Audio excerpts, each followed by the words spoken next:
అందరికీ నమస్తే. జై తెలంగాణ, జై జై కేసీఆర్. ముఖ్యమంత్రి రేవంత్ రెడ్డి గారు మళ్ళీ అదే పాట, నిన్నటి ప్రెస్ మీట్లో మళ్ళీ అదే పాట. ఎన్నికలకు ముందు నుంచి అవే అబద్ధాలు, ముఖ్యమంత్రిగా 31 నెలలు పూర్తయినా అవే అబద్ధాలు కొనసాగిస్తూ మాట్లాడుతూ ఉన్నారు. బీఆర్ఎస్ను నిందించడం తప్ప, కేసీఆర్ గారిని నిందించడం తప్ప ఆయనకు పాలన చేత కాదు. ఆయన అయ్యా రైతులకు యూరియా ఇవ్వయ్యా, కేసీఆర్ గారు సభకు రావాలి. అయ్యా ధాన్యం కొనుగోలు చేయవయ్యా, కళ్ళాల మీద రైతులు పిట్టల్ల రాలిపోతా ఉన్నారు, కేసీఆర్ గారు సభకు రావాలి. సకాలంలో చెల్లించవయ్యా, బోనస్ ఎగవేసినావు కదా ఇయ్యవయ్యా, కేసీఆర్ గారు సభకు రావాలి. ఇట్లా ఏం మాట్లాడినా తన అసమర్థతను కేసీఆర్ గారు వచ్చి చెప్తే తప్ప తాను పని చెయ్యలేనని ఒప్పుకుంటున్న తీరు స్పష్టంగా కనబడతా ఉంది.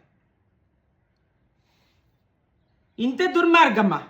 మీకు అవకాశం ఇచ్చిండ్రు, మీకు అధికారం ఇచ్చిండ్రు, పాలించి చూపించండి, చేతనైతే మంచి చేసి చూపించండి.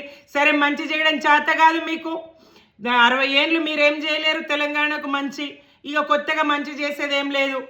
మీరు మీ బాబు చేయలేదు, మీరు ఇప్పుడున్నటువంటి కాంగ్రెస్ చేయలేదు. తెలంగాణ పట్ల ఎవరికి చిత్తశుద్ధి లేదు.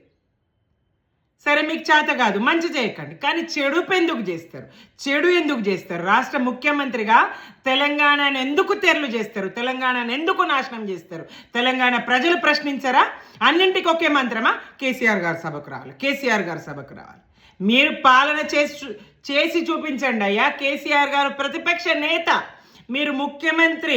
పాలించదు, పగ్గాలు మీ చేతిలో ఉన్నాయి, పాలించండి. మీరు అభివృద్ధి చేసి చూపించండి. మీరు అసమర్థత ఎందుకు మీకు? చేతగాంతనం ఎందుకు మీకు? ఇసుక దందా చేయడం కోసం, ఇసుక వ్యాపారం కోసం మరి కాళేశ్వరాన్ని పడవబెడుతూ కన్నెపల్లి పంప్ హౌజులను ప్రారంభించకుండా, మోటార్లు స్టార్ట్ చేయకుండా, ఆంధ్రాకు నీళ్లు, డెల్టాకు నీళ్లు మళ్ళిస్తూ, ఎల్నినో ప్రభావము, కరువు ఉన్నదంటుండ్రు. రైతుల గోస ఎందుకు పుచ్చుకుంటారు? తాగునీరు ఎట్లు ఇవ్వగలుగుతారు? వ్యవసాయం పక్కన పెట్టదగ్గది కాదు. కడుపుకేం తింటారు? మరి నీళ్ళు ఏం తాగుతారు? నువ్వు ప్రక్షాళన అని గొంతు చించుకుంటున్నటువంటి మూసికి ఎక్కడ నీళ్ళు తీసుకొస్తారు? కాళేశ్వరం విషయంలో మీ తొండాటలు, మీ అబద్ధాలు తెలంగాణ ప్రజలు నమ్మరుగాక నమ్మరు.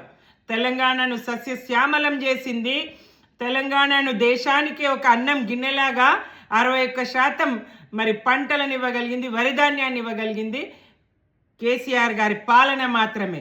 మేం చేయలేదంట. 2004 ముందు, మీరు 14కు ముందు ఎందుకు పండించలేదండి? మరి మీరు 2014కు ముందు ఎందుకు ఈ స్థాయిలో పంటలు పండలేవు? కేసీఆర్ గారి తర్వాతనే ఎందుకు ఈ పంటలు పండినాయి? కేసీఆర్ గారు తెలంగాణ వ్యవసాయ రంగానికి మరి వెన్నుదన్నుగా నిలిచింది కేసీఆర్ గారు మాత్రమే అని రైతులకు అర్థం కాదా? ప్రజలకు అర్థం కాదా? అబద్ధాలు ఎంతకాలం ప్రజల్ని మోసగిస్తారు?